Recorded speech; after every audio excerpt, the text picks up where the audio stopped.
Hey, what's going on, everybody? And thanks for joining us again. Today we're live, and we have a very fun, lighthearted episode. Be sure to hang on to the end of the episode because we got our Wheel of Topics first initiation, and we've got a lot of your submissions involved in today, but also a lot of fun games from the cracker test to down the wiki hole to some other fun surprises we've got locked and loaded for you. But without further ado, let me bring in the Pickle Gallery. While Ricky's definitely going to be joining us, holding down the fort, Silent Destroyer on kick. Be sure to catch him every day. And then running the keys. It's a solo studio here. Me and Dougie Fresh. Doug running the keys. How you doing, Dougie? Just dandy, my friend. All right, it's All-Star Weekend, and we got you just for a little bit before you click on over to the MLB All-Star Game. Let's get it going.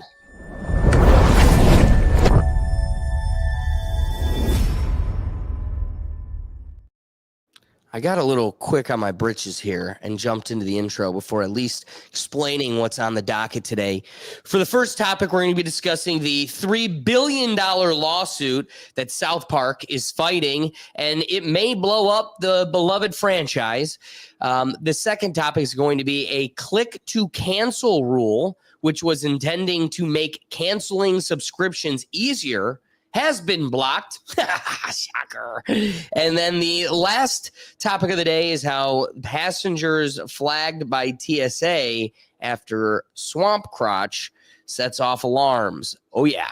Real hard-hitting stuff. But kicking it off, we're going to be talking South Park. You know, I can't say I'm the biggest South Park fan, but I've been a huge appreciator of the culture and the social influence and the strong power these writers have had at holding a mirror to society. So good at their satirical reflections to the point that Ivy League schools were creating South Park courses to reflect upon the power of their satirical reflections.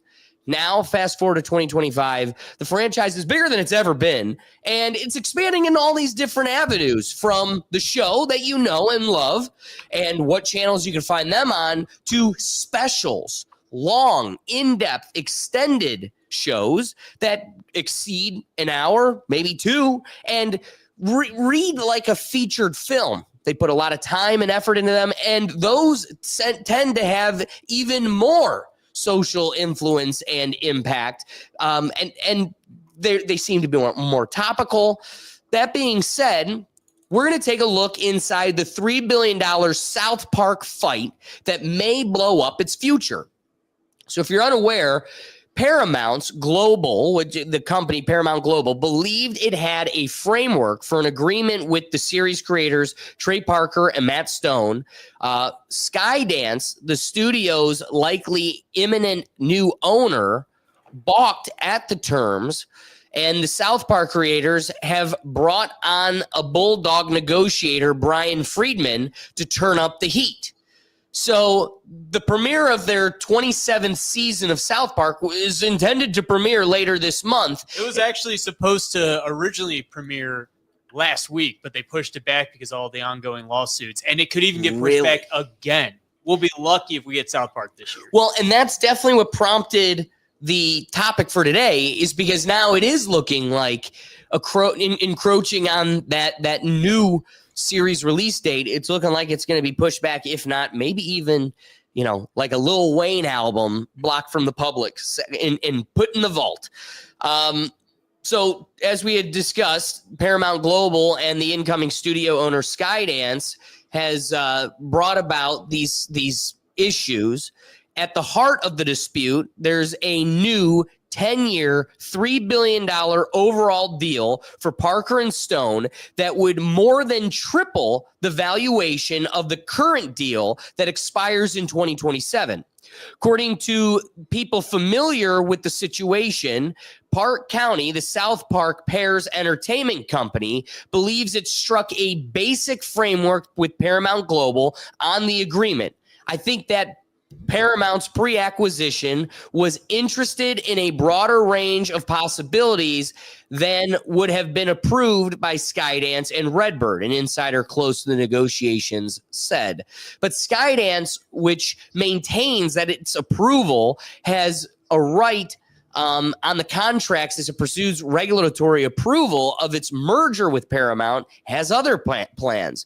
The duration of the proposed deal has emerged as a sticking point in negotiations, with Skydance refusing to an extension beyond the 5 additional years amid fast-moving media environments. So as I'm throwing all this out to you, I'm going to be kind of, Doug, I'm leaning on you to make this digestible to the layman, because before we were kicking off the episode, you were describing to me how South Park kind of already did a satirical reflection on this by making an episode where they had, what is it, a stream team? So the Streaming Wars series was about like having exclusive streaming right deals and how like if you make a deal, you have to stick to it. But like even in the show, the kids make streaming deals with like separate companies to build these boats for the streams. And basically just making fun that they at the time had signed an HBO streaming deal, but Paramount had the rights to like the specials and would get the show after the agreement with HBO or not bombed, after the deal with HBO like ended.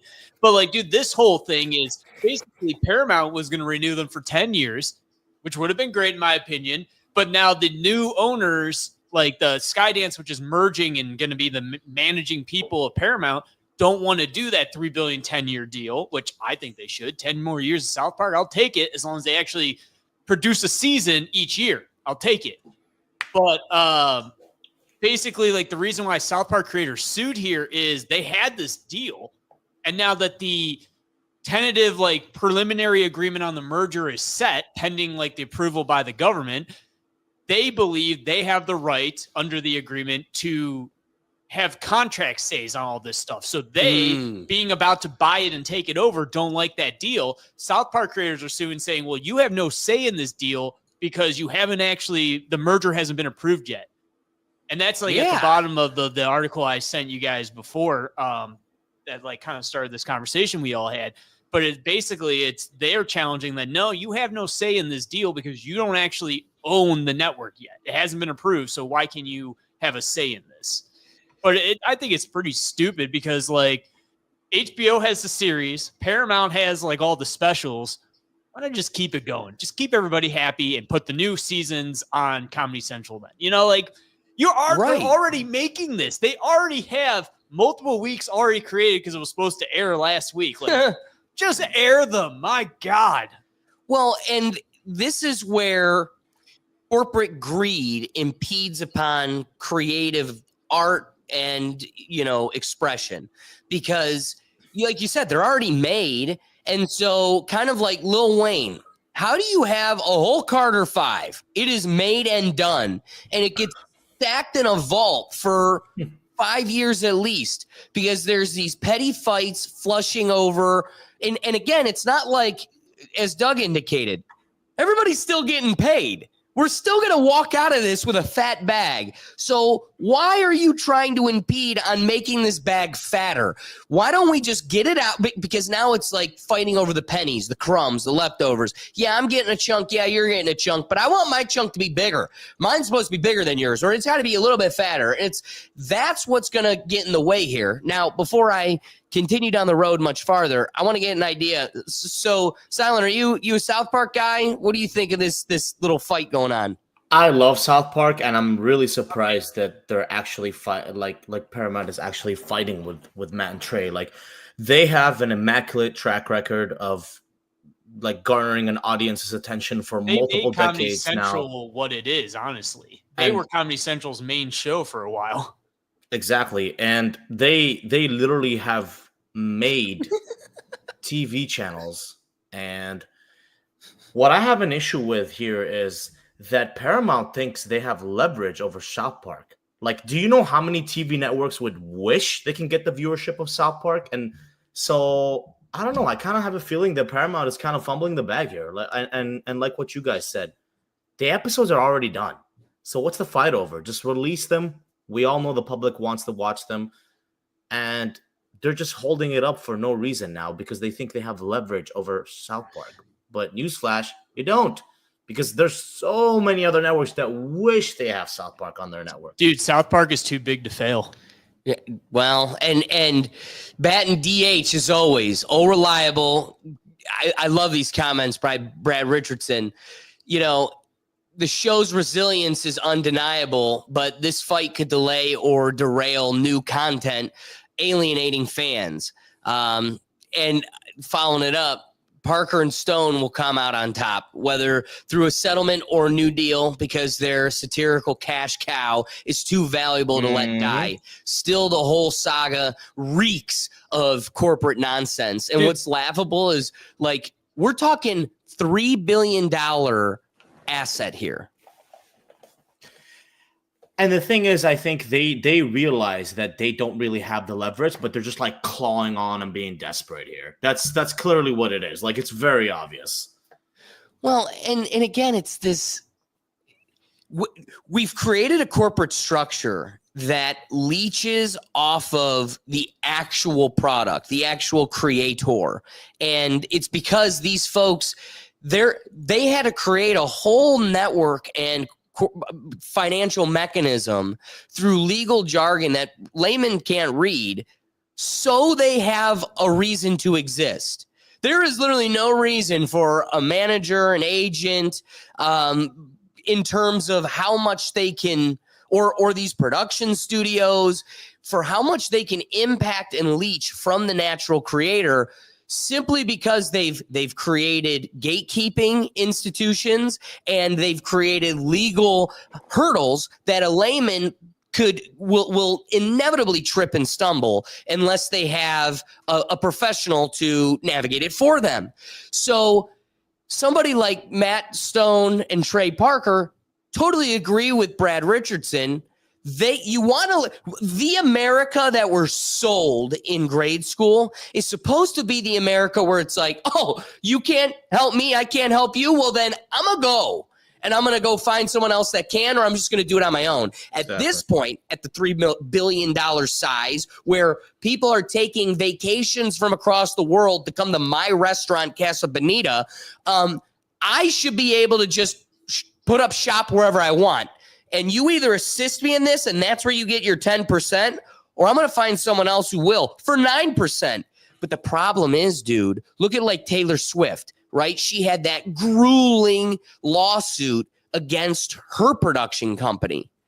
All right, let's get a little philosophical here. You know, Brad Richardson and the rest in the comments, I'd like to hear your thoughts, because I kind of face a logical conflict myself. This is an internal conflict. When I look at the Taylor Swift situation, she sued for the pure rights to her music. However, the music was created under the pretense of a contract that gave ownership to someone else.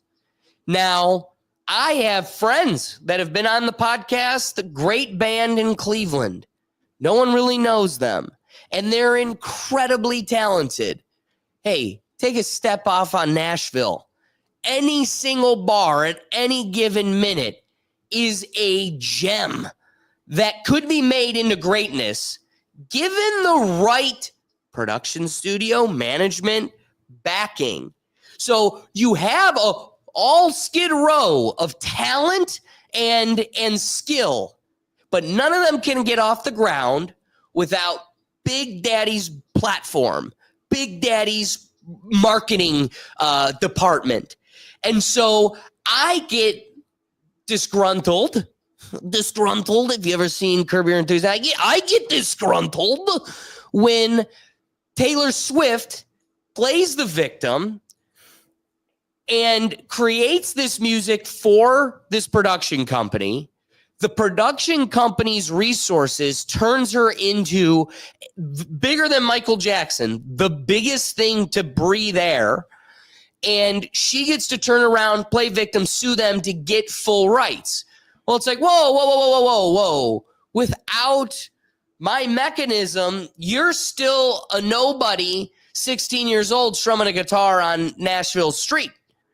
But now that you catapulted off of the likes of my resources, you get to now make me out to be the bad guy and flip it on me. So if that's the logic at which I apply to this situation, where it's like, no, that's really kind of unfair. I limit myself when I go into this other realm. Maybe it's because I like the content more, but I sit here and I go, whoa, look at the corporate structure suffocating beautiful content creation and the shows that I like. But also they could sit there and go, without Paramount, Comedy Central, or the channel to be on.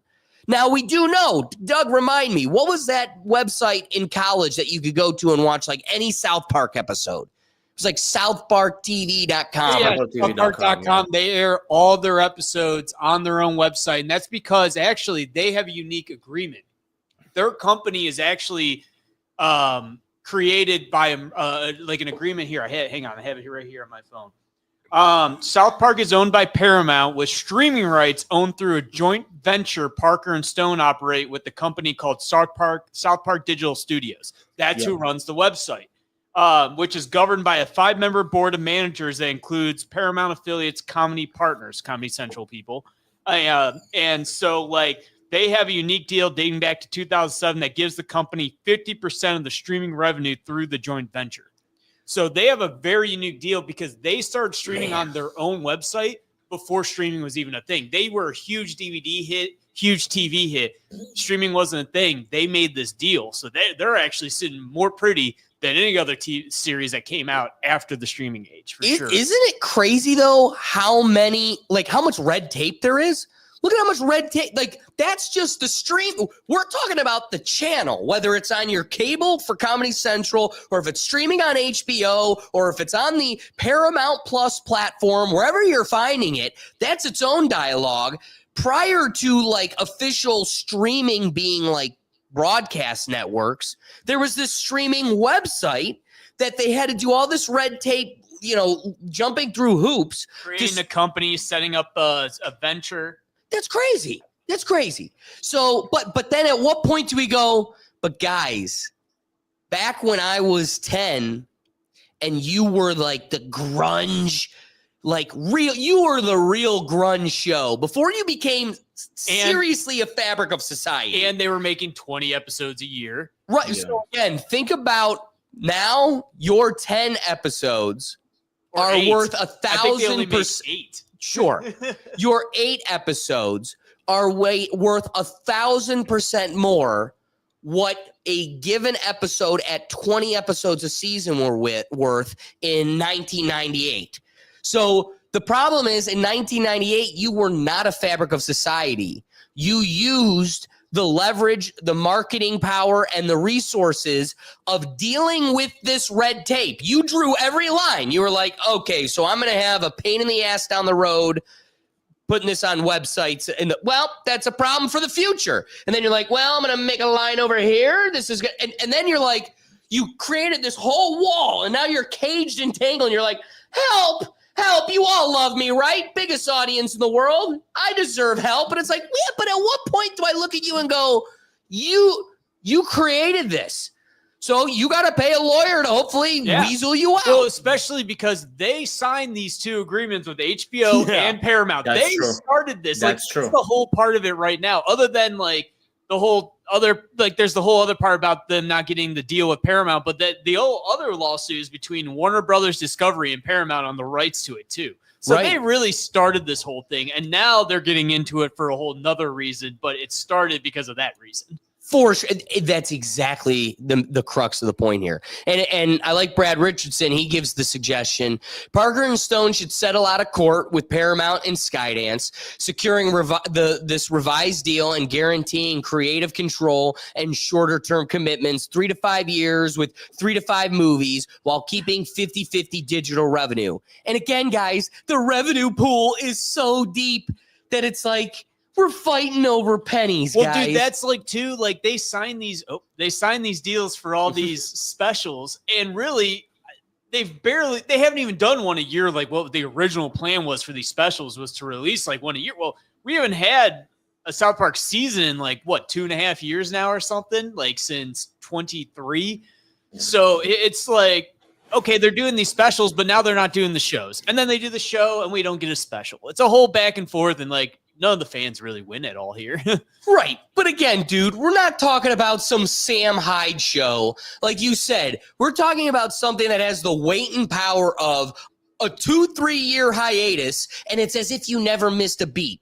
Mm-hmm. This is like Always Sunny in Philadelphia skyscraper type power, where it's like you can literally disappear for a prolonged period and come back stronger. In fact, in your absence, more people streamed your shit, more people discovered you, and now the demand has increased even more. But more babies were born to love you. Go ahead, Doug. Well, no, dude, that's a great point. You're right. Like we had all these gaps in like It's Always Sunny and in like South Park and all these shows. We had these gaps. Rick and Morty. But Rick and Morty. Well, they're known for those gaps. So like that's something different. Like South Park and It's Always Sunny used to be dysfunctional to keep it. I was going to say those shows like South Park and It's Always Sunny were on a normal yearly schedule until they weren't. Rick and Morty, they don't even know what a normal schedule is. So I don't count that. But it's like, I don't know. I feel like it's dumb that they take this long to get this stuff made. It's like we know it takes South Park a week to make each episode. You're telling me they couldn't come up with something within 2 years? Like, nah, I call bullshit on that. Well, but again, this definitely brings me back to what Doug said, which is they made every one of these deals. So you're either just jumping into the pool without any of the prerequisite homework that secures a lot of, protection from these headaches, or you're being swindled by bad lawyers, and you should look into that. But it does seem that this is your own making, and I think you can only call upon your fans' empathy for so long. Well, and go ahead.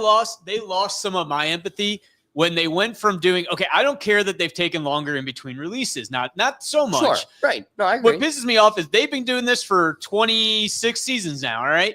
The last few, they've only done like 6 or 8 episodes, whereas if you look at all the earlier, they used to do like 15, 20 episodes per season. That's what makes me get mad as a fan is, okay, I waited all this time, and now you're only giving me 8? No. If you stuck to a yearly release and only gave me 8, that'd be one thing. But you're making me wait and then giving me 8 episodes only? No, that's where they lose me as a fan. I don't care about like waiting. It's more of I want the quality and the quantity to be as good as it should be for the wait. And that's where I think they're losing people is because they keep only doing 8 episodes saying they're going to make a special. I can empathize with the position you're coming from, but the only reason I don't think that there's, the only reason I don't agree with it necessarily is because I look at like 2.5 Men. That kid, when he was like in his first season, the kid was like still getting paid a couple $1 million for the season though. So he was getting like, he was the highest paid child actor. He was the highest paid child actor, and he had about a couple $100,000 an episode. There were more seasons an episode, similar to this, not as drastic, not 22-8, but it was more like 15-10. But they had more episodes and were getting paid less. But the more you increase your ratings on these channels, the more you get to charge for marketing on these channels. Ergo, the more revenue these shows individually bring in. And therefore, you're going to have less episodes, not because they don't care about the fans, not because they don't want to do their job, not because they don't want to give back, or not because they're bored with it and they don't want to invest as much time, but because quite literally, dude, we're talking about, Doug just complained about 8 episodes not being enough, and this whole topic for the day being about a $3 billion fight. You want them to get back to 22. If they just doubled what they had right now, 8 to 16 episodes, that'd be another $3 billion, dude. One episode costs stupid amount more compared to what it did in the past. So you're itching to jump in. What are your retort? Well, it's my thing is, okay, I always love to bring up Game of Thrones. All right. We had to wait a year and a half or 2 years for season 8 because they wanted to take that extra time. And it was But bad. then they only gave us also 8 episodes in that last season. So we had to wait longer. We only got 8 episodes, and it was the worst season ever. So it's like, I really don't think the amount and the time really matters. It's also quality, and South Park at least does keep giving the quality. But I hate that you go to less episodes because then you can fit less in your season. And that's what really killed Game of Thrones is they just sped up their whole timeline in that last season. So I don't know, waiting and doing less episodes can bite you in the ass like we saw with Game of Thrones for sure. Can I give you a metaphor? The thing that I related to is like, I'm just going to pick a product, but let's just say you had a guy, you ever have those like cotton candy apples? Like they've genetically modified these like apples and it tastes like cotton candy. All right. So let's say you're the first guy to like create these. So everybody down the market, regular apples, it's the apples. Everybody's had apples before. And then you've got these like totally new, innovative, it shocks the market. Everybody's walking through talking about those cotton candy flavored apples. You try them, it tastes just like cotton candy. This stuff's crazy. Now you're the hottest ticket. You're the first to clear out your stand. Everybody wants your apples. Inevitably, the cost of your apples go up. We agree. That's just basic economy.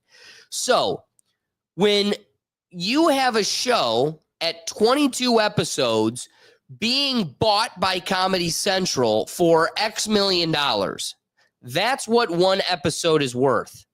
But now it's expanded. All these streaming platforms are bidding for the rights to have it. The value, you only got so many apples.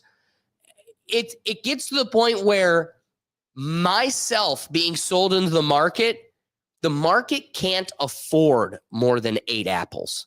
It can't. My apples have become so exclusive and so valuable. I'd love to sell you 10. You can't afford it. I'd love to sell you 9. You can't afford it. 8 is the ceiling because that's the market pool they're dealing with. And I'm not going to devalue my apples just so Doug can get more of them. Hell no. I had them at 25 cents an apple because nobody knew they existed. Now I can sell a whole basket and only one basket for $3 billion. Pound rocks. Sorry, bro. I'm not going to devalue this simply because you want more of it. That's just base. And guess what? This isn't North Korea. So this is America. That's capitalism. Nobody's going to take less just to be a good guy. That's not the game we signed up for. Do you have a retort to that? You want some apples? I mean, I definitely would take the 10-year, $3 billion deal if I were them. How about them apples? I'd take them apples. That's right. Silent, with all that being said, do you have any rapping thoughts on this fight, this lawsuit? Yeah, like you guys said, just adding on to what you guys said, they signed those contracts. Reap what you sow. There's consequences to your actions. If you guys thought that the deal was shitty before, why'd you sign it? You know? Now, good luck hiring lawyers to untangle all this legal mess, and I'm pretty sure Paramount would probably have way better lawyers than Trey, but hey, I could be wrong. I don't know. We'll see. Only time will tell, right? And we'll see what kind of deal they end up ironing out after this entire mess. Because at the end of the day, this whole mess is because they signed this deal. And if you sign a deal, keep keep the deal. You promised the studios X amount of episodes. You promised studios X amount of specials. You promised the fans too X amount of episodes and specials. But then you let everybody down. Yeah, that's not gonna happen. Yes, they definitely have the leverage. Yes, they can definitely like just eat shit on this deal and just go somewhere else, which I don't think it'd be a good look, because then if they signed a new deal, what if the company that gives them the new deal is like, hey, wait a minute, what if they do to us what they did to Paramount? I think Netflix or Hulu would pay them a lot of money. For sure they can, right? But they'll be very hesitant, right? Especially seeing how they did not fulfill their contractual obligations with Paramount. And that's going to look bad on Matt and Trey too, right? You have to remember that. So I don't know what the future holds for them, but I just hope that they sort it out and release the episodes. We all know they're done. Just release the damn episodes. I love that. Just release the episodes. Release the hostages, please. I think my opinion best parallels that which is proposed here by Brad Richardson. My opinion is that the deal will get done soon because it'll hurt the market, and that's the biggest key, and that's going to force landing a deal. So with everything being considered, as somebody that grew up watching South Park, but 2016, 2015, that college period kind of fell off in interest, wasn't like the biggest thing for me, but I always had a huge appreciation for the reality check they brought to us as a society. Clearly there's a huge market value for that, and it's showing its head now. But let's hope that greed, corporate greed, and personal greed doesn't get in the way of that. The question begs, are they still in it for the love of the game, or is it, I really want to get out of this, but people want me to keep doing it, so make the money worth me keep doing it? Well, if that's the case, then do we really want them, just begrudgingly doing it? At the same time, as I said, I kind of fell off in the fandom. Those specials are awesome. I don't know if you've seen them, but they're pretty great. Great. I have to give them credit. They've had those specials have more significant social commentary than I would say even a collection of the average episodes did. And that's to say something.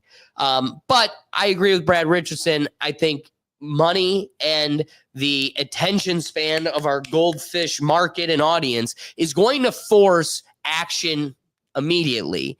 And if they don't take action soon, who knows how it's going to impact not only their market share and market value, but the audience's attention to their franchise. Doug, this being something close to the heart and important to you, what are your wrapping thoughts? I just want some more South Park.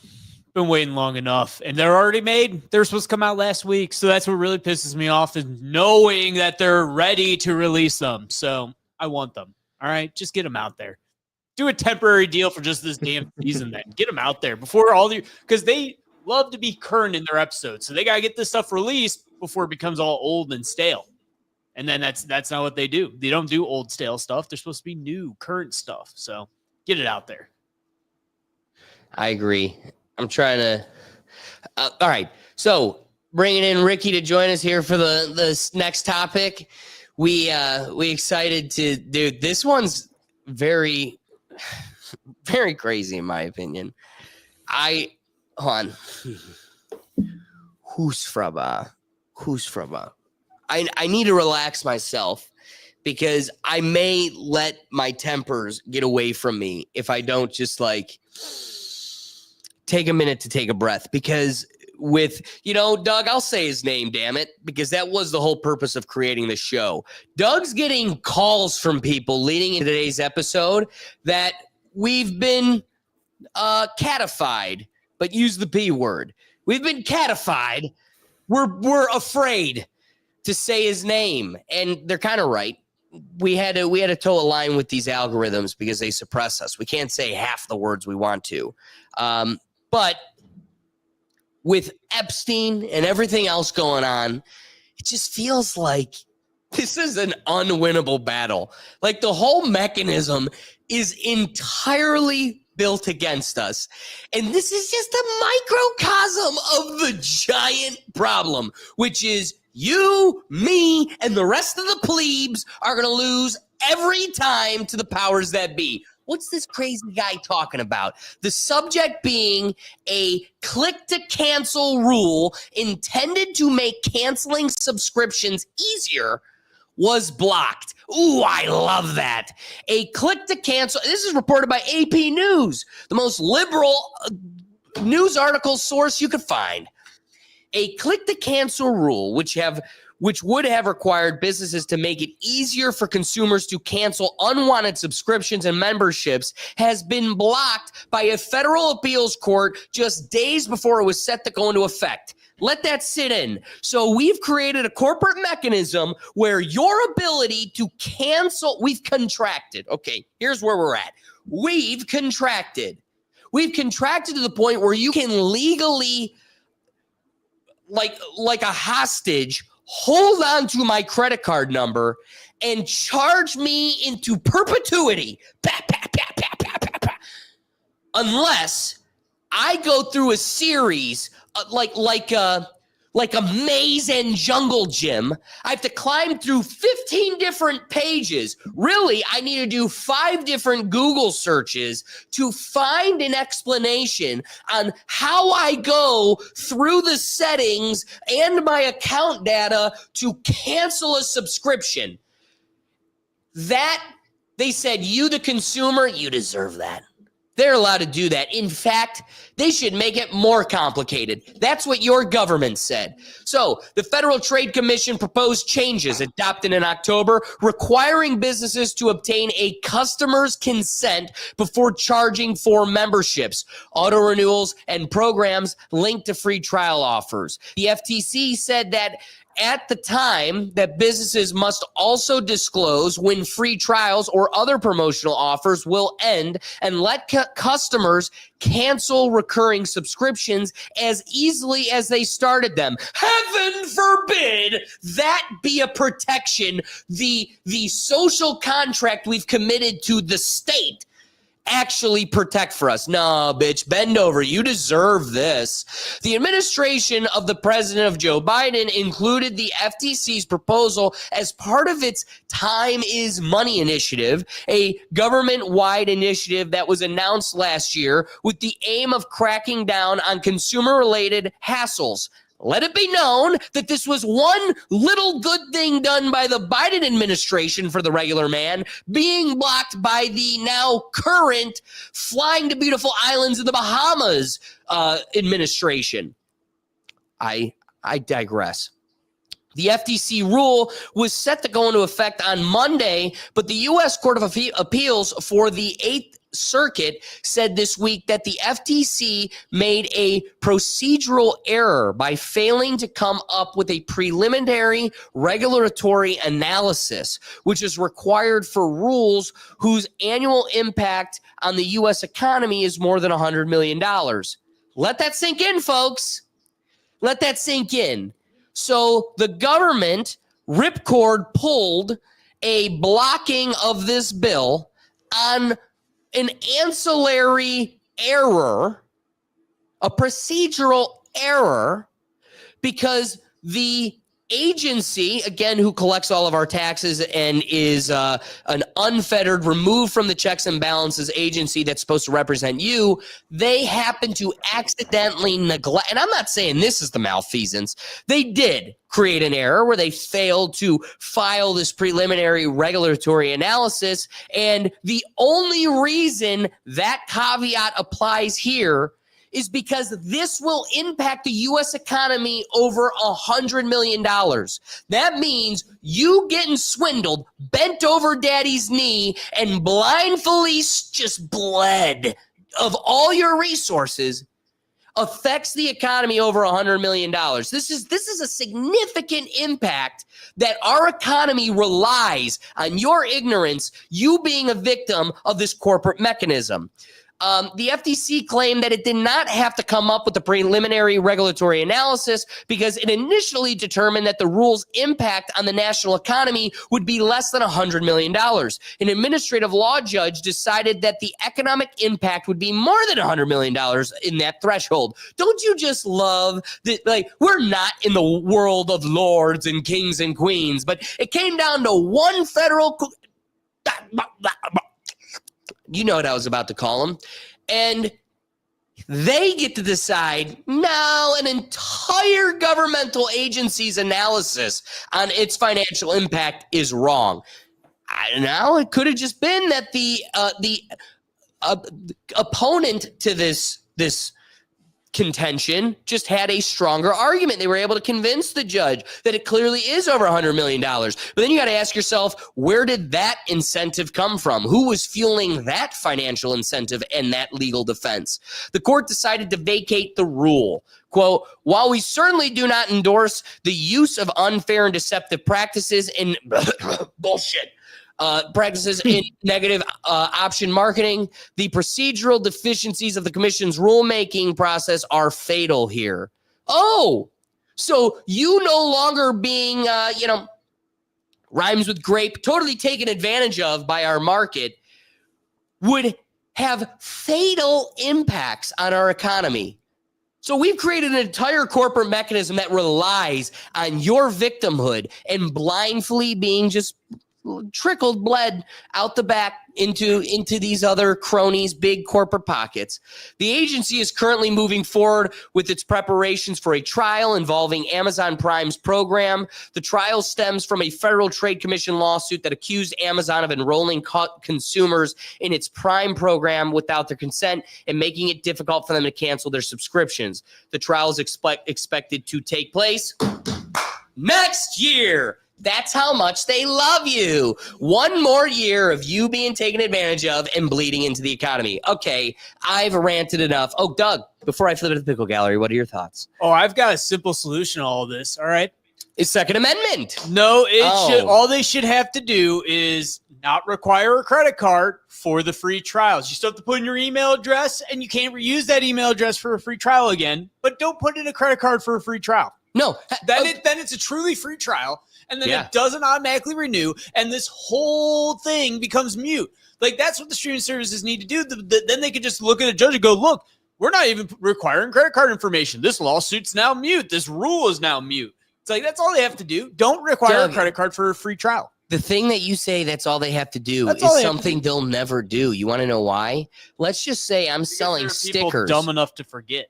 If I could get every person, if a sticker cost me $1 and I could get 2.2 million followers or subscribers or whatever to buy one sticker, I literally have $2.2 million.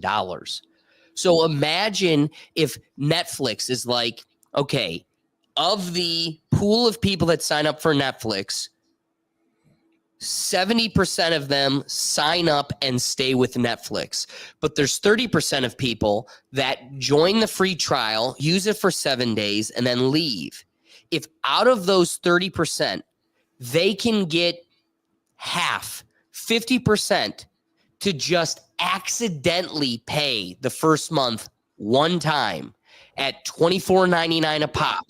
Let's just do basic Netflix subscriber numbers, right? What do they got? We're looking at 300 million globally. So 70% of that, right, Doug? You're looking at 200 million over. Okay, so let's just keep with round numbers. 66% of them, right? So now you have 100 million subscribers that just want to coast on the free 7 days. If I can get half of them to accidentally subscribe for just 1 month, that's 50 million people accidentally paying $24.99. Mm-hmm. So there's actually more of a financial incentive in keeping the credit card must be given first to obtain it. But really, this is the concession they need to make. The fact that it's an absurd thing to ask for, to have the canceling process just as easy as the subscription process. Listen, if you want to make my ability to subscribe 7 pages deep, then play that game. Then it's 7 pages deep for me to cancel it.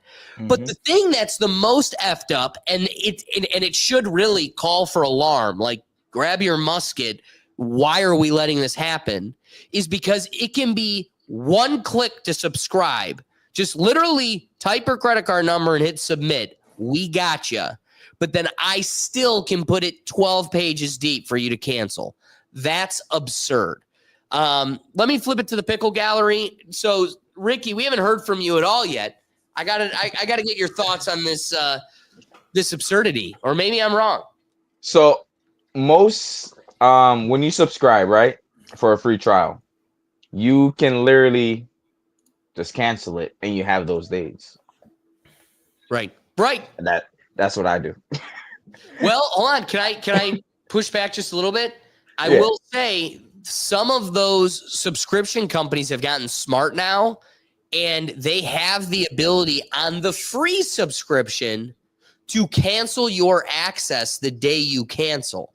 So if you subscribe for 7 days and you cancel 2 days in, just to make sure you don't forget, they can put in the contractual agreement that your access cancels the day you cancel. Well, that is a problem. Most things I'm like doing free trial for, I ain't for sure. So if they do that, I don't really care. And for people that's forgetting about free trials is crazy. Like, how do you download something? What are we downloading free other than movies or Are you TV not shows? checking your credit card statements or anything? I mean, that's like I I don't didn't hear you, understand Doug. how people forget. Yeah, but not even forget, like, what are y'all signing up for that's not like television wise? Like Paramount, Hulu, HBO. What are free, like, what free trials are out there that I ain't signing up for? Because I don't know that much free trials. But still, like, you can't be that stupid. I smoked and I remember. Come on, people, do better. Well, even okay, so the majority of our conversation is being proposed in the light where it's a free trial that transitions to a paid subscription. But dude, I got to admit, like, our graphics that we open the episode with, right? So we've got a different video graphic for the waiting queue as we open the live show. That subscription was like $20 a month. And so I just made as many as I could and then canceled it. Okay, so this was a platform I wanted. I intended on subscribing, got full use of the platform, and then Ricky, it should be goddamn criminal how hard it was for me to cancel that subscription. That shit's So, crazy, Alex, dude. That shit is crazy. So what you had to do, go in settings, like go into payment management and cancel. Dude, tell me a platform that's that easy. Silent, am I crazy Netflix, for making this argument? Paramount, Hulu. I mean, it's pretty easy to cancel these things. Yeah. I will say a streaming platform like Peacock does not make it nearly as complicated as The Opus. like a software Adobe. Try canceling an Adobe subscription. That is not something you're going to do overnight. You got to go to Google, and it's going to give you a whole series of like. But again, that is the realm that you are more alluding to. You would get to complete your month, so you just got to make sure you catch it before and not after you pay for that month. But the real gist of all of this, bro, where that got me real in a fucking loop was like, the government is not for us no more. Like, if this ain't blatant, this little thing, like, it's blatant as a subscription, bro.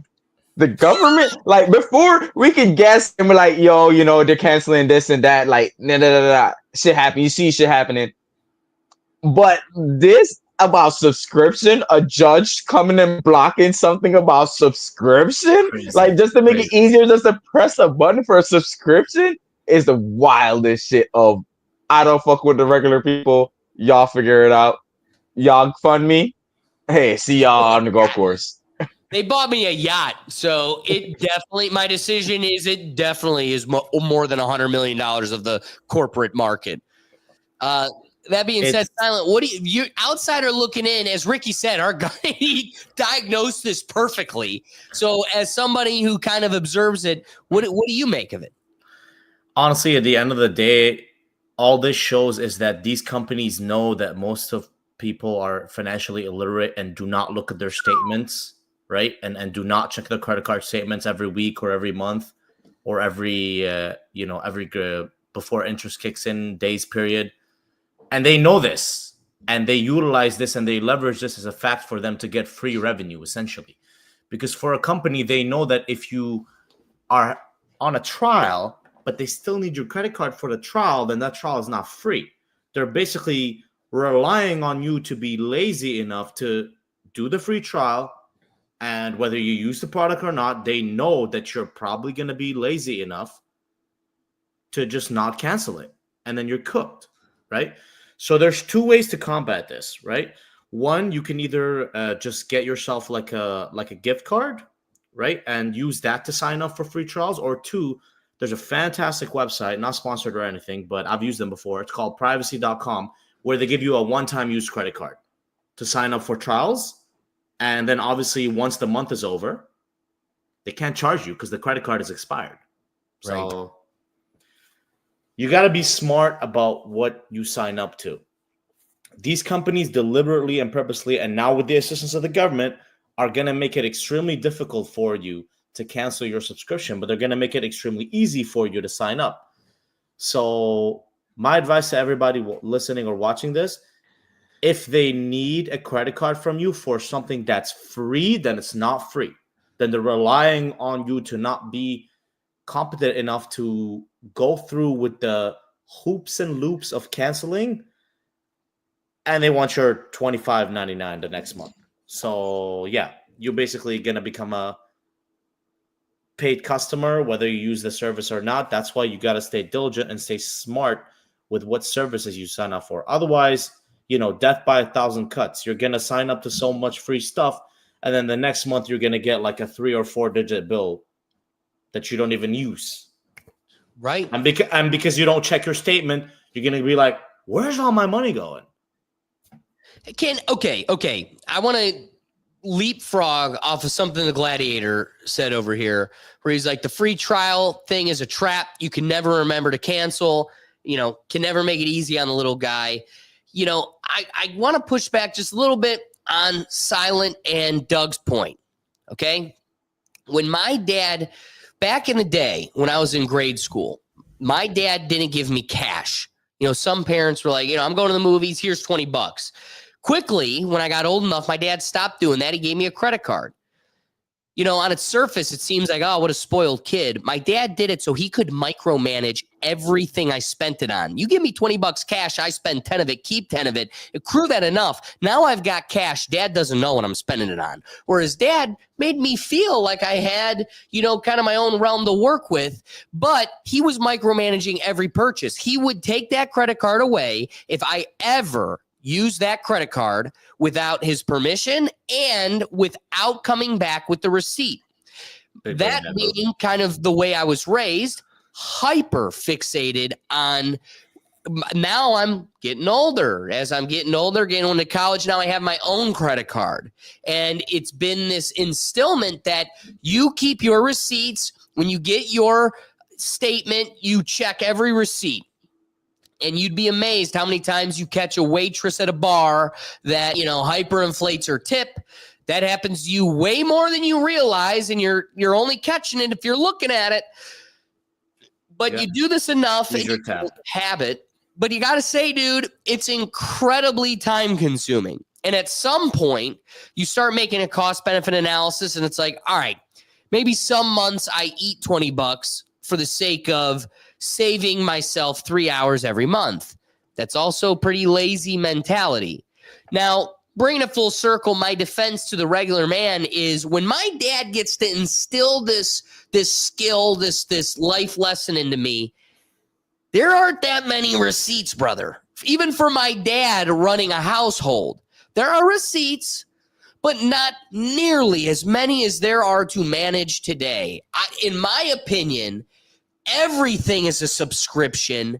There are so many. Dude, back to the point I made. This is a comparison of a movie giving me $20. Now I'm on a Cinemark subscription. So literally, when my dad would give me $20 to go to a movie, now I'm blindly paying $11 a month to Cinemark.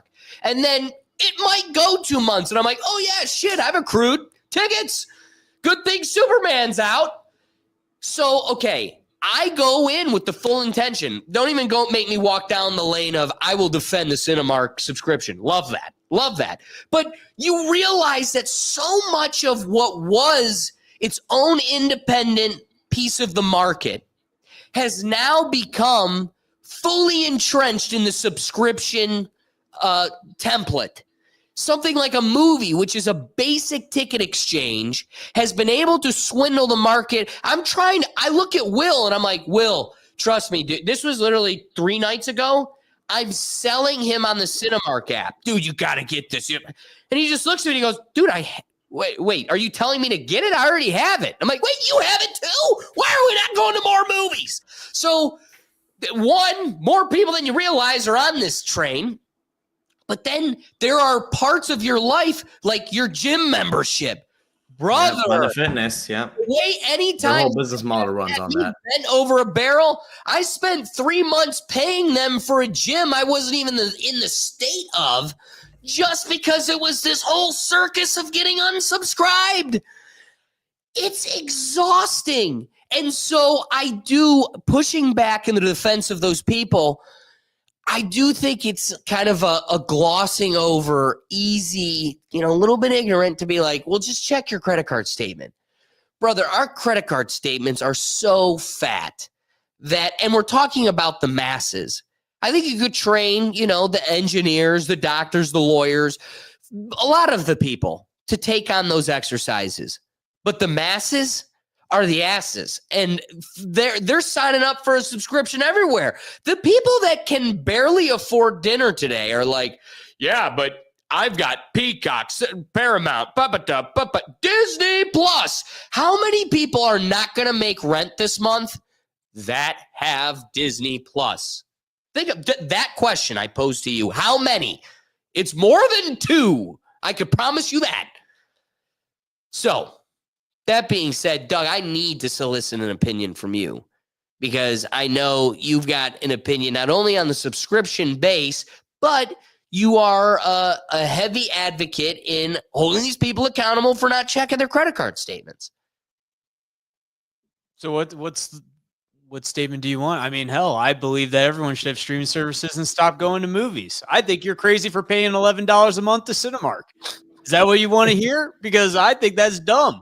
Okay, but did you hear that I potentially made an argument in the defense of people who are missing some of these subscriptions?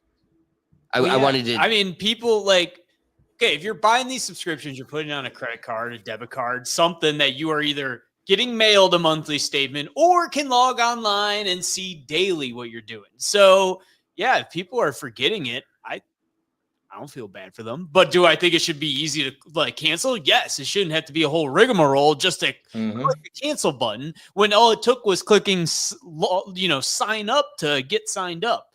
But people forgetting about it. I mean, how do you forget that you're paying for something? Do you not see that money out of your account? Yeah, the biggest problem is these auto resub stuff, and I kind of like the dialogue in the comments here where, I believe if you're caught after the first trial, that's understandable. But after a long period of time, you are a moron. And I like the Gladiator said it so much nicer than me. You're just a silly goose. It's just a silly goose time. But as Brad Richardson says, the real answer to this is probably getting a prepaid credit card. Because, then the trick is it has a zero balance. You can't just infinitely keep tacking on to the tab. So I think we've exhausted. I hate that Ricky kind of just touched the surface and moved on, but probably has the crux of this whole dialogue. You can boil this entire dialogue down to Ricky's point, which is, 2020 was an awakening, but the grandest awakening that this administration is doing currently, the news is doing currently, the dreidel people who own us are doing currently, the whole public is waking up to the fact that the whole mechanism is against the us. Hence why they want us hyper-focused on what's between our legs, the color of our skin, who we sleep with in our private beds, all of that. Focus on that. Because if you start looking at, the fact that this judge got a free yacht, then you're going to start asking the wrong questions, and the CIA is going to hijack your car and send you right into a tree. We've never done that once. All right, closing thoughts. Ricky, what are your thoughts on this whole deal? They're not for us. You know what I mean? That's it. Like, they're not for us. People, you sign up for something, actually try it out. If you don't like it, cancel it right then and there. Like, even if you have the rest of the days, like, don't wait and be like, I'm gonna remember, unless you set a reminder to remember. Bet. Silent, what are your rapping thoughts? Set your reminders, check your monthly statements. If you're gonna actually you subscribe something and forget about it, use privacy.com, or like Brad said and I said earlier, use a prepaid credit card or a gift card. And these companies are fighting tooth and nail, and the government's helping them to extract every single dollar you can. There's literally businesses that thrive on this business model, Planet Fitness, and they know that you're going to subscribe to something and never going to use it, right? They know this, and they prey on that fact. So fight these companies by just, you don't like it, cancel it. Very simple. Watch your statements too, always. Because like they said in the comments, you get caught for 1 month or you forget, sure, but to forget about it for multiple months or multiple years, that's 100% on you. You need to take responsibility of your finances. I love it. I think Ricky's got something to say. Oh, thank you, Doug. Thank you, Ricky. Cherry You on know, top. the crazy thing is, they started a new business based off people forgetting to subscribe, bro. There's commercials now for Yes. you put Or all your Rocket apps or in. whatever it is. Yeah. So you forget. Rocket, So a whole new market is created. So like that $1 million thing you said before, it's like you're getting double dominoed, bro. Like you can't even. You're screwed. Ricky, I love you kind of closing our whole thought by raising that, because this is where Jeff Goldblum comes out of the debris and he's like, nature finds a way. Because where there is a need, it will be served. And no matter how much this is why they keep making more red tape. They keep drawing more lines and legal lines that you can't cross, because we just find roundabouts. One microcosm that's like a big example of this. My uncle, were driving off of an off ramp on the freeway. And he's like, look at this, no parking signs on an off ramp. Who would think to park here? But that means that one person parked here and got a parking ticket, and then they got a lawyer and they went to court and they said, look, no parking ticket. And so now we had to use tax dollars to build a sign and put it here. It's like, we have to keep drawing lines everywhere somebody finds a hole. Well, they think they may have patched this hole and the lemmings will keep marching. But the beauty is you've just further strengthened. It's kind of like diverting a river. You're not going to stop the water. The water's just going to go a whole new way. And now there's this dude on TikTok that you could buy his new app, and he will tell you, moron, you've had Cinemark for way too long. Did you forget about that? You might want to get off, or whatever it might be. Disney Plus, jump off the train. So I want to close my wrapping thought with, as much as I love that point, with and Ricky saying, listen, they don't care about us. That is definitely going to be a theme of pretty much every one of my thoughts. But I really liked Silent, Brad Richardson, and Gladiator's dialogue here, which is at some point, which is something that's totally devoid in our society currently, at some point, we need to get back to reinstilling accountability. Why are you so disorganized? How are you mismanaging this? And guess what? Nobody's giving you money. That's like, I don't know if you realize this, and if you haven't, let me tell you, it's kind of the most sought after commodity in our society. So nobody's just going to hand it to you. Now, I guess beggars on the streets would beg to differ because they are paying Beamer car payments by just panhandling, but that's a dialogue for another day.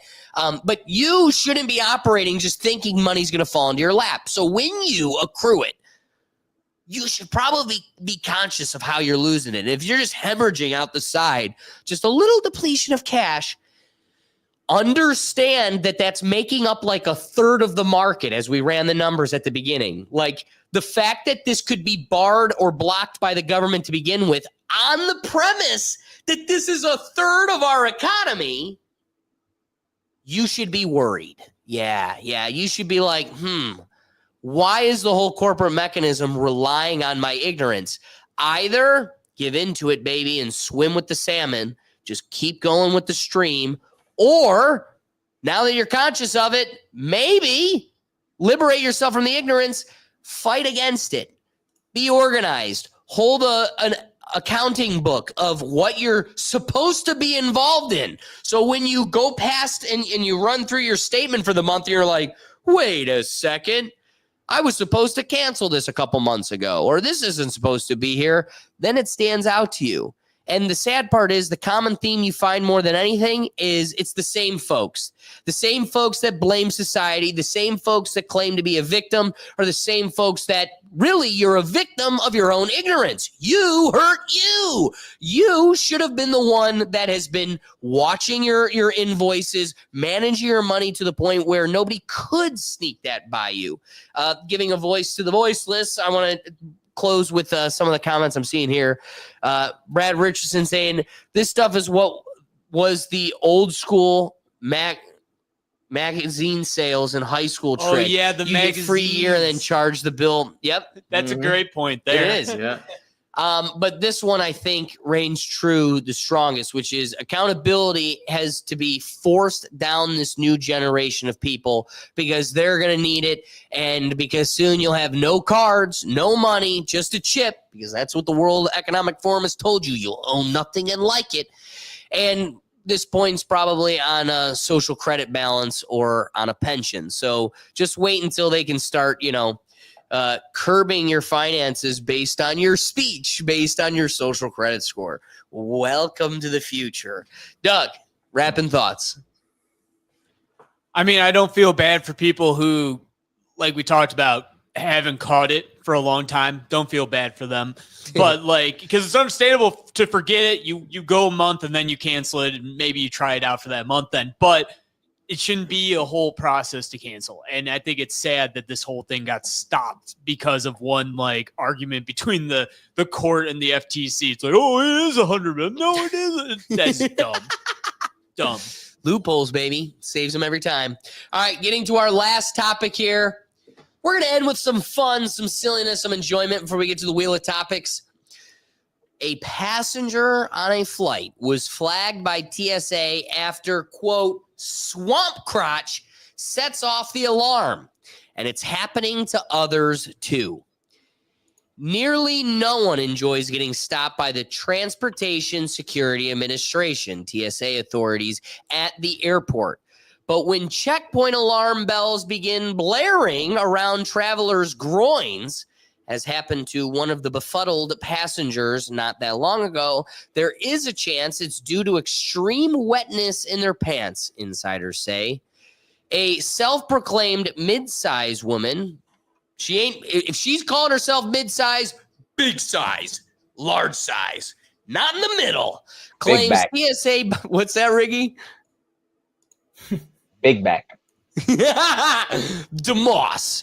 Mid-sized woman claims TSA body scanners flagged her crotch twice at two separate airports during a recent trip. Get talcum powder. Babies don't even have this problem. Anyway, I flew for the first time in 15 years this week, and both airports flagged my crotch at the arms up scanner. And confused. And okay, the wet Wanderluster described herself as a mid-sized adult woman, 5'8", 169 pounds, wearing bike shorts. Don't do that, and normal underwear. The Skyway siren, dude, the siren went off.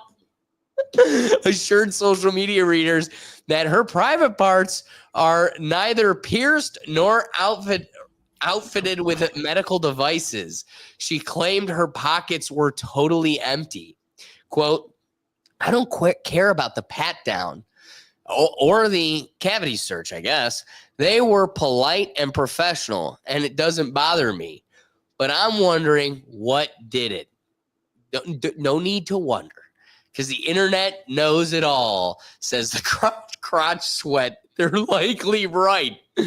Sweat, feminine products, liners, pads, depends, could be anything, but those seem to be the culprits. A Reddit commenter wrote, last time I flew out of my home airport of Tampa, I got searched too.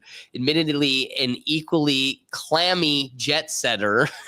The security guard said something unnerving like swamp rot or swamp crotch or something similarly embarrassing, end quote. Okay, it's a bodily function that can wrongfully trigger red flags per TSA expert Shauna Melvini Redden. Quote, perspiration is probably the weirdest thing that can set off the scanners, Redden recently explained to Reader's Digest. It has to do with the millimeter wave technology and how waves bounce off water. The insider added that because the machines often generate false alarms due to sweat, some countries, including France and Germany, have banned the scanners altogether. Interesting. But massive moisture isn't the only reason the TSA technology might mistake one's undercarriage for a dangerous weapon. It's been alleged that frequent flyers boasting larger features, such as bootylicious behinds, can expect to be stopped and searched before getting the green light to board a plane. Quote,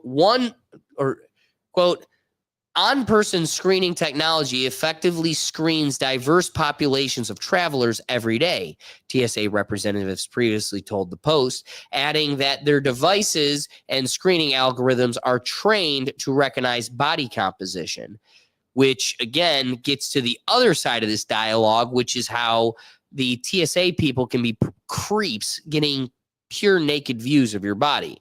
Any unexpected abnormalities, including excess sweat, could potentially prompt an alert, they said. So here's where we're at. Crotch sweat can get you pulled by TSA, and it seems to be not as easy to diagnose without some social embarrassment. Let me kick it to the Pickle Gallery. Ricky, do you have any comments on the? You travel a lot, so does Ricky. Or so does Silent. So, like, you keeping your crotch dry? So, funny thing is, I always thought it's because I had a thing on me, but it's all because I had sweaty balls the whole time. And then my fiance would always glare me. I'm like, babe, why is it always like it literally always red down there? So it's just all sweaty balls the whole time. I ain't know. This is great information. Wait, this is a real thing? Yeah, I swear to you. Totally gonna play into the bit. This is real? I swear to you. Dude, Ricky, that's crazy because I am one sweaty dude and I've flown a lot recently and I've never been stopped. And I used to be a real fat kid too, man. I never got stopped. It don't happen always. It happened to me 3 times. 3 times. And it's all coming back into the US. Like, yeah, 3 times. 3 times. 3 times. That's it. Not every time. But but I always thought it was because, hey, I'm average. You know, Ricky's baby arm looks like a Glock. but no, it's just being nervous and sweaty balls. Because there's a fact I always like when I'm coming like wintertime when I fly, I wear jeans and like long johns under. So I get it. My balls be sweating. Like, but they don't take me back and be all up and tell me to drop and cough and shit like that. They literally just back palm and I go through it. They'd be like, "You want to go back there?" Like, no, you can just do it right here. Like, yeah, I'm not about to. That's incredible. Silent, how sweaty is your crotch? I'm a very sweaty man, and I've been through the TSA scanners, and I've never had an issue personally. But the one time I did have an issue is they kept telling me to take my shoes off, but I didn't, and so Now then you the don't guy, have to. the And guy then he just threw him at George Bush, and then the guy just waved me in, and then he also told me to take my belt off, and I just didn't, and then he just like. He put his finger like in my between my belt and my jeans, and he just like ran his finger around the front of my belt, and then he just waved me through. And in my head, I'm like, so what's the point of making us take off the belt and the shoes? You know, like what do you like who's gonna put things in her belt? Like it's gonna beep in the metal detector immediately, anyways. So it's Right. like why take off the belt and put it through the scanner? Like it's such an extra step. Because I remember when I was flying from LA to SFO, right? The line was like maybe 20 people in front of me. And because of the take off your shoes, take off your belt, that line took like 45 minutes when it really should have taken like 10 or maybe 15. It was all because people were slowing down to take off their belts and then put them in the scanner and then take off their shoes and then put them in the scanner. I'm like, the whole time I'm just sitting there watching this line, I'm like, we should have already been on a plane 15 minutes ago. But because of this useless theatric, we just have to stand here for 30, 40 minutes, you know? Well, dude, one time I'm flying out of Seattle on the way to Hawaii after a layover in Seattle for a couple of days. And we're going through TSA. None of the actual like body scanners are working. And the line is just backed up. So they're having people put their stuff through the one working like x-ray machine. And they had us walk through just a normal metal detector. Like one that looked like it was from the 70s that they brought out of storage. And I'm like, I feel so safe walking through this. You know, what could I possibly, sneak through this except a bunch of other things that aren't going to be picked up by a metal detector. And so it's like TSA is pretty whack. Well, and so much of it is just theater. It's to give you the impression of security without actually implementing true security. It's funny that this is our topic for today because another news headline that was trending this week was how TSA is announcing that they're doing away with forcing people to take off their shoes across the country. And it's like, well, you've pretty much done away with that already. It's like making the announcement that it's gone, but it's been gone. Maybe there was a few airports across the country that were still doing it, but en masse, it's been last year. No way. Flying Not from in Cleveland. Flying from Cleveland to Miami. Yep. I never took off my shoes, SFO, LAX to SFO. And the guy kept telling me to take off my shoes. I just didn't do it. I just walked through the metal detector and then he just waved me. He's like, all right, go ahead. I don't even take my belt off anymore. Yeah, me neither. 80% of the airports don't make me take my laptop out. Well, now a lot of these airports have the new scanners that you don't have to take out your liquids and your laptops and all that. You just put your book bag in a bin and you put it through one machine. No more having to take that shit out. And I love that. Cleveland has a few of those. A lot of airports are moving to those now. But they're slower to take, like to scan, but they're so much easier because you don't have to take out everything and repack it. Interesting. So, Ricky, what were you saying? Yes, I could put my laptop and my cell phone in one bucket, put it in. I only have to take my laptop out of my book bag, but I still have to take. Last time I flew, I still had to take my shoes off and my belt. Yeah, same here.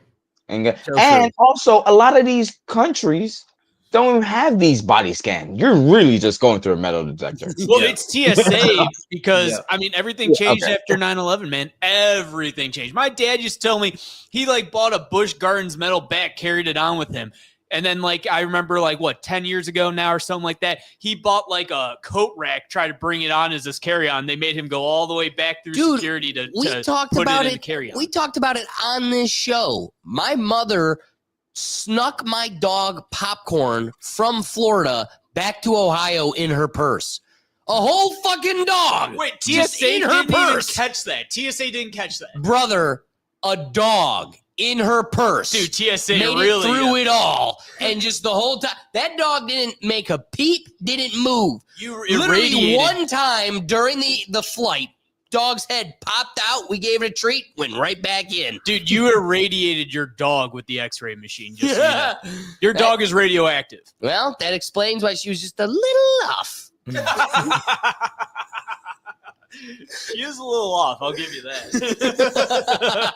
Just a tad, just a bit. Just a tad. But I just thought the tweak was like personality. I just thought that gave her character. All right, let's close this down so we can get to the crux of the show, the most exciting part, the wheel of topics. Ricky, what are your rapid thoughts on Swamp Crotch? And maybe as somebody who's a party to the population.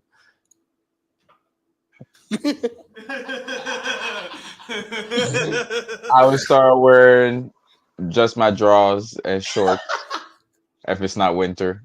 No more long johns because I don't. It's awkward. It's awkward. Yeah. Even if it's not there, just being stopped by them is just awkward. Like, why y'all stopping me, bro? I can't wait to see Ricky walk up to TSA and just totally drop trowel. No doubts here, folks. Silent, what are your rapid thoughts? All this stuff is dumb. It's stupid. It's theater. It needs to go away. Like, come on, just classic pat down. We'll do more than enough, and just X-ray the bags. No need to take off the shoes. No need to take off the belt. Get people in and out of the airport faster, smoother. Stop just making us stand in lines for no reason and creating chaos in the airport when all this could easily be avoided. So true. So true. And, to close out, piggybacking off of the main point is we're having some fun. We're having an interesting dialogue. The whole title tagline that gets your attention is Swamp Crotch. Like who scrolls past that?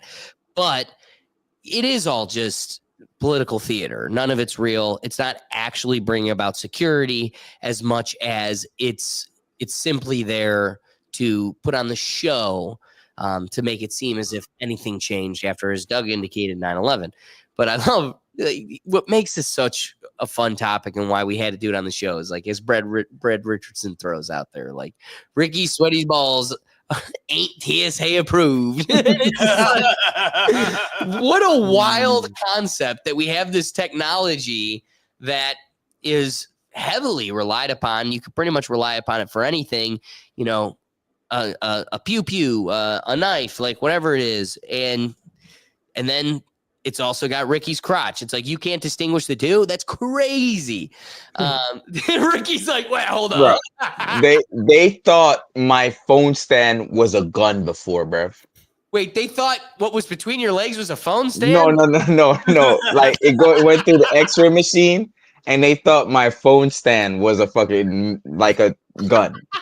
Crazy. And they like, what's this? Is this a gun? You got a gun? And they're like, we got to open it. And yeah, it was. I'm one, Ricky, you know me well. I'm one that's reluctant to jump on this train, but I just think that one was just racism. The experience was racism. It just arches, but it doesn't look like a gun. Like they showed me on the machine. Like it's just like you look sketchy, and bro, your balls look sketchier. When I go to the airport, I try to be the wall. That's how much I try to blend in. I try to be the wall. Okay.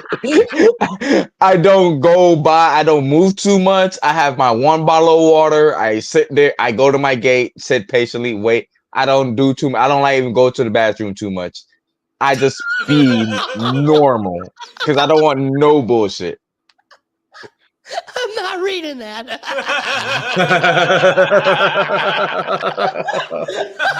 Oh my god. If you stream our episodes and you only listen to the audio version of the podcast, this is your call to you're missing all the greatness on the video portion. Damn, nah, Brad.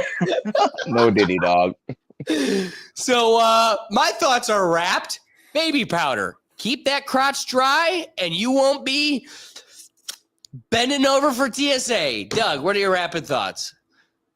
I think this is hilarious that actually I thought like you like this is just like a one-time random thing, kind of funny. And then freaking Ricky has to join it. This has happened to me 3 times. Okay, man, I am sweaty as hell and I used to be a fat bastard flying all the time. I never once got stopped. I've flown multiple times in the last couple of years, never got stopped. I think it's so funny that this is really a thing because I had never seen that before. And the crazy thing is, I wish I could hear the TSA say it's the swamp crotch. they when something pop up, it pulls around. Like my necklace be getting like ding and down there. So they pull the machine around and be like, do you have anything down here? And it's just red and yellow, the red outline yellow down there. I'm like, no, you can go ahead. I don't have my belt on. Like, it's that Iron Heart. That was good too. You got swamp crotch, Iron Heart. But I love Doug's point because similar to Doug, I really did predict today's topic to just be laughing at like larger women with swampy crotches. And Ricky, I definitely didn't think someone within the Rethink Tank was going to be like, actually happens enough. I thought it was because I was well endowed. Turns out it's well endowed and wet. A damn shame. A damn shame. Damn shame that yours isn't wet. Get on this. Anyway, now let's bring it to something that I've been excited to introduce to the Rethink Tank, something that we had kept on the back burner. Then we had the internet cut out of the studio. We had to do it from my living room last week. Doug's coming in toasted, like Brad Richardson said, and now we get to finally debut it. The Wheel of Topics. Maybe we need like a music that I play. Dun, dun, dun. Yeah, we need like a Family Feud. Dun, dun, dun, dun. Yeah. Dun, dun, dun. All right, so this is the first time I've gotten in front of the light, and I'm seeing that, It's quite hard to see. There you go. That's good. Hey-o. Right there. Perfect. Right. It's all about angles. All right, we've got our Wheel of Topics. We've got a few topics brought to us by our video submissions that were posted at the Neuro Gym, but then we also just have some fun games lined up to keep it entertaining for the end of the episode Can I here. spin the wheel? You know what, Doug? For the little that you do here, I'll pay it forward. You can be the first to hit the wheel. Dougie Doug. Let's go. Man, that sounds great.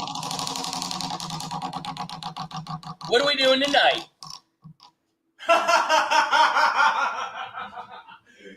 Was that Ben's? Literally, it's the one topic I try to avoid. Like when we do these interviews with people that submit videos, I'm like, all right, give me anything that isn't men's mental health. And I kind of threw it up here just to like maybe kind of flush this one away. But as the universe has it, of course, we can't escape it. So today's opening dialogue, a topic that I want the Rethink Tank to help us unfold, something that seems to be a common thread in our conversations with the public. The public who submits these video submissions, they seem to really find this to be an important topic. So I'm pulling up the video here now I'm sorry, folks. I don't remember the guy's name. I got to find the video to Doug, do you see Monkey App clips? Where is that? So, It's the guy that talk like this. I know, but I think it's I don't think it starts with that. Sorry, folks. There was a lot to prepare. This was the monk. There we go. So this topic is brought to us by Doug. Can you read it for me? What's his name? It says Diamonds. Yeah, that was his name. Diamonds. Let's go to the full version. All right, so we're gonna let Diamonds take it away here. We got a little bit of a dialogue, and then we're gonna have the Pickle Gallery, and the rest of you join us with the. We need to talk more about mental health, especially within men. Men do not never discuss their feelings, and I think that's up, and I think that's why the suicide rate for men is going very much high, especially within the LGBT, especially with the minorities, such as being Black, Mexicans, or so forth. I think men should open more. I think we need to stop this toxic masculinity, and we need to start, talk to each other. We need to have more of a brotherhood. Girls and women stick together. They talk to each other. Women, they rely on the men. Who do this as men? Who do we rely on? We have to take care of the kids. Got to take care of the wife, make sure she's emotionally stable. But nobody cares about us. So I think we need to talk more about men. We need to talk about mental health for men, like me and you. So we need to be talking more about mental health, men's mental health. I want to reserve my thoughts on this. I want to get a feel for the room. The beauty of today's episode, maybe that's why the universe made it the topic for today, is, Katarina didn't make it, and we've got nothing but men. So here is a conversation for the men, and here in the think tank pulling it apart is nothing but men. So, my instinct is like, hey, none of us give a shit. None of us give it. All right, and let's go. But is that the case? I want to get a feel for the room. Alex, I just want to say real quick, I think you nailed my point of view with that right there. Thanks, Doug. Thank you for being fruitful. I got you. For the rest of us that want to, provide value to this brainstorming session, Silent, I'm going to start with you. On just its surface, you heard Diamond's thoughts, and you thought, and some of the other angles they'd wish us to consider. I want you to, what do you believe for men's mental health and just that topic in general? The reason why men's mental health isn't important, it's because usually when men speak up, they instantly become ridiculed, and it's shown as a sign of weakness. And unfortunately, for a lot of men, that weakness or that issue that they have becomes weaponized and used against them, which causes men to close up and not want to open up even more. And this is why I think it's very important to have men that you trust, or siblings, or your dad, or your uncle, or someone older than you, an older man, or a mentor or something that you can discuss your mental health with if you need to. Because unfortunately, discussing your mental health as a man with someone who's not a man is very difficult. And in my experience, it was weaponized and used against me, which is why now I only discuss my mental health issues with someone I absolutely trust. And to what Diamond said, it's probably why most men don't open up, because most of them have had this experience where they did open up and then it was seen as a sign of weakness, or it was used as a weapon to leverage something against them, or for someone to get something out of them. And it's very unfortunate, really. But that's the world that we live in. Nobody cares about men's mental health. Nobody gives a shit. But if you have a mentor or an older brother or your dad or your uncle, they probably will care about you. And maybe some of them don't. So I think it's your duty as a man to, if you need that help or if you need someone to talk to, there's a lot of resources, fortunately, too, as well, that provide that. So make sure you utilize and take advantage of these resources, too. Well, there's something that really it reinforces Silent's point, which is, we literally cut the people watching us live in half just with the topic alone, right? That should tell you how uninterested people are in even investigating, talking, and thinking about this topic, myself included, right? I mean, literally my selling point is, please, can you give us a topic that you think people should be thinking about or talking about, but can you avoid the generic shit like men's mental health and everything else? Because I get that all the time.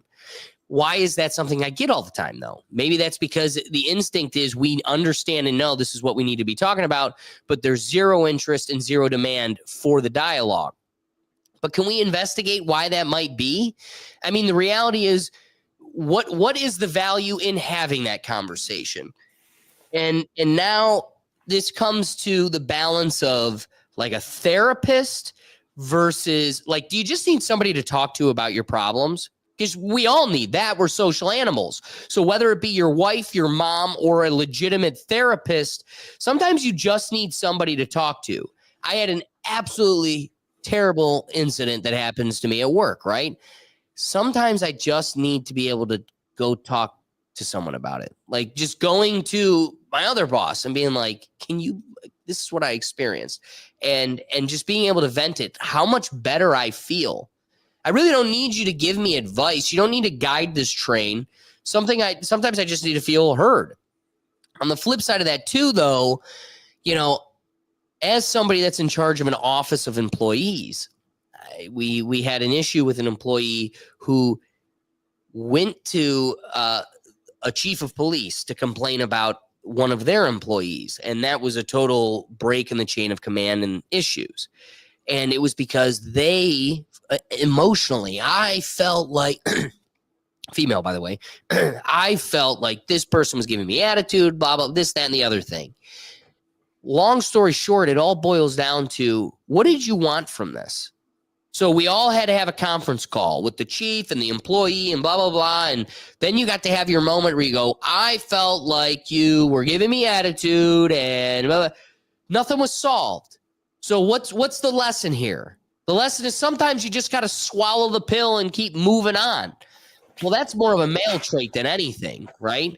And so you need the grunt workers. Think of that classic picture of men on a steel beam building a building in New York City, eating their lunch. Classic picture. Empire State Building, I believe. Yeah. So when you think of that, you don't think, or keep that also on balance, same side of the scale as a coal miner. Okay. So my grandfather did some mining. It isn't too thrilling having to go deep into the caverns and breathing coal and living this shitty, grungy life just so you could afford porridge today, right? It's not like you're living high off the hog while also dragging yourself through the mud doing these dirty jobs. No, you're barely making by, but there's no room for you to complain. Somebody's got to deliver. Somebody's got to be the provider. And so while I'm all for having conversations, I mean, really, Silent presented it very well. And a major position to his point was just having that someone to talk to, no matter what form they came in. That is why sometimes your guy friends are some of your best friends, because you can have a lot more of those conversations, the male perspective, the really just that relatability, not taking it personally, keeping their emotions out of it. Sometimes that is the person you want to be able to express these dialogues with. But I guess boiling it down to what my surface level position is on just this topic, it's something that we need to be aware about. I love that there's a men's mental health month, and it just so happens to be June. That's lovely too. I actually didn't even know that June was men's mental health. Well, you do now, and you better not forget. Was something else. It's important shit. I thought June was something else. So make sure you wear your rainbow, Doug. So with all that being said, boiling it down to, this is something we need to be talking about, but you're a dude. You're a man. This isn't something you need to be focused on. This isn't something that, like again, there's a fine line to, what is it that you're letting cripple you as a man? Is it that your dad was a drunk and beat you and your mother? Well, then, yeah, you really need to talk about that. You need to flush that out. Those are some skeletons in the closet. Is it that, I did the girl on Tinder, she unfriended me and that crippled me for 2 weeks? You're a fragile loser. And we can't be living in a world where those are the same. And yet those are still the woes of a man. Well, guess what? I end my point with, man the fuck up. Ricky, we haven't had a chance to hear from you. What are your thoughts on this topic? Okay. So mental health, is real, right? But I ain't calling a girl man that name. He's a man. I respect pronouns and stuff, but that's a stripper's name. I ain't calling him that name. Mental health is real, but it got watered down so much where it's just starting being accepted for men, but it's like it got hijacked. Like, just go do therapy. Just go do therapy. It's not always about therapy. Sometimes maybe you need to get out of environment to clear your mental health. Maybe you need to get out of a relationship to clear your mental health. Like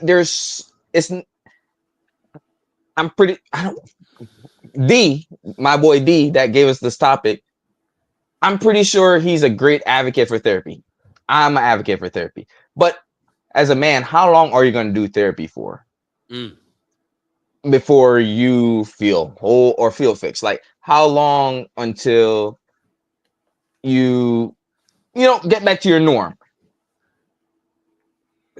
To piggyback off what Silence said, everything he said is right. I believe in having a friend to talk to.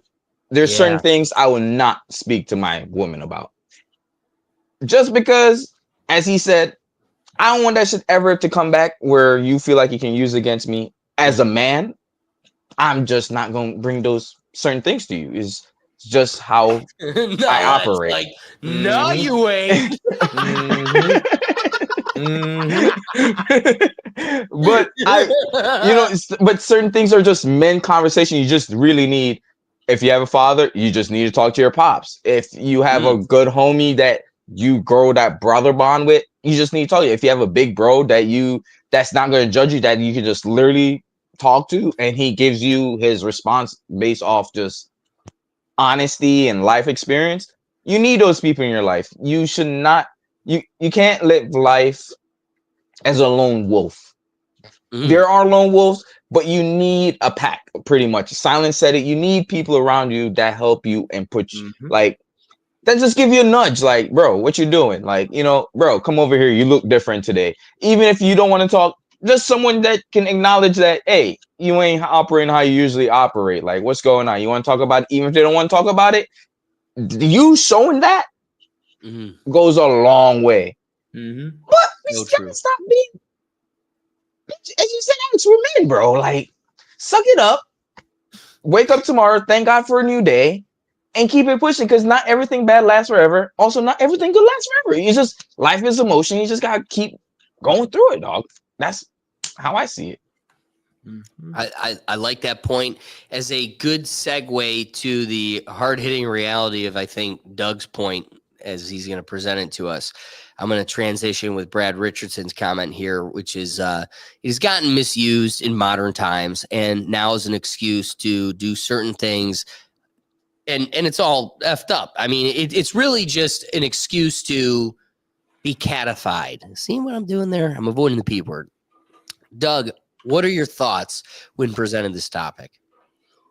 No, I agree with like Ricky and Silence. Like, dudes just really talk to their guy friends. Like, I agree. It's like, okay, this is not a topic on top of my mind. It's more because, like, as a guy, it's like, I got it handled. I just talk to my friends. Like, you bring something up, you talk it out, you have a beer, and you move on. It's like, it's just good to get it out there, talk to some buds about it. And I feel like guys tend to not really do the whole formal thing because it's like you just talk to your guy friends.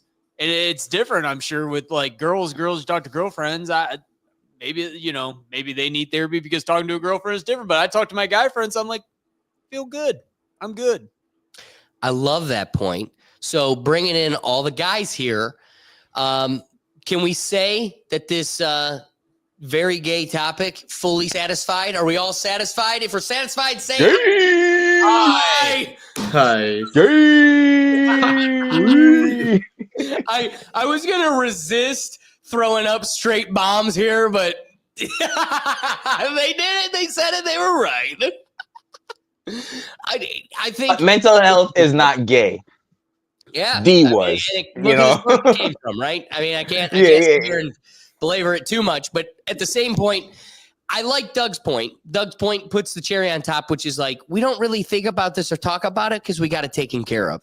If you're a hermit with nobody to talk to, then this is something you got to think about. But as long as you got your boys or like on balance with a girlfriend, a mother, a teacher, people you can and network. As long as you got a network, this really isn't something you think about because you got it handled. And it doesn't mean that it makes the plights of like a male's psychology any easier, but that's what we signed up for. That's the uphill battle of, and guess what? We didn't even sign up. I didn't get to pick this, but at the same time, I wouldn't trade it. This is the world I'm living in, and I'm going to try to conquer it no matter what the hurdles are put in front of me. The last thing I want to say as we close out the wheel of topics here, the unfortunate thing is we have so much in store with this wheel of topics. It's so disappointing. The first pool was something so boring and lame. From Snacked, we were sent some really great Squid Games. Dude, I can't wait for the Squid Game symbols to get hit. So everybody in the studio here, they're all random. I don't know what's in here. They're all locked and sealed. We're going to randomly draw them out. It's the cookie where you've got to try to get out the shape in the middle. We've got Squid Games. Like I said, we got the cracker test where whoever's the crackerest of crackers in our studio is going to have to do the saltine challenge where they got to try to eat 6 saltines, no water in 2 minutes. We've got our fun favorite game down the wiki hole. And one of the interesting ones that I haven't had a chance to describe yet on the show, the slang slot machine. We're going to take a child's Mad Lib and then go to Urban Dictionary and use their random slot machine draw of words to fill in the Mad Lib, just to have some fun laughs to close out the episode. But then, as you saw, as Diamond's submission being included in today's episode, the wheel of topics, I'd like to get a larger library of good topics. Then I'll start whittling down all of the other games and include more submissions from you.